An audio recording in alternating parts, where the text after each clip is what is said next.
নমস্কার, আমি কিছুদিন আগে এই পার্সেলটা আমি অর্ডার করেছিলাম নিজের কমফোর্ট জোন থেকে বেরিয়ে অন্য কিছু বানানোর চেষ্টা করার জন্য।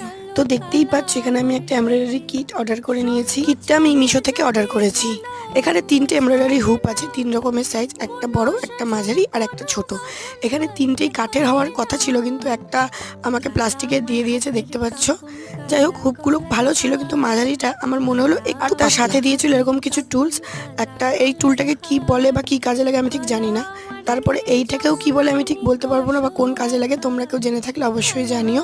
এরকম কালারিং কিছু পিন দিয়েছিল, একটা কাঁচি আর কিছু সুচ দিয়েছিল কালারিং কিছু সুতো। কাঁচিটাও আমার ঠিক মনের মতো হয়নি, জং ধরা ছিল। বাকি ওভারঅল সব ঠিকঠাকই ছিল, সেই জন্য আমি আর রিটার্ন করিনি, শুধু কাঁচির জন্য। কারণ কাঁচি আমার কাছে অলরেডি সুচ এখানে বেশ অনেকগুলোই ছিল, 21-22টার মতো ছিল, মোটামুটি খারাপ না। তো এগুলো দিয়ে আমি নেক্সট কি বানাবো অবশ্যই দেখতে হলে চ্যানেলটিকে সাবস্ক্রাইব করে দিও। আজ তবে আসি, ধন্যবাদ।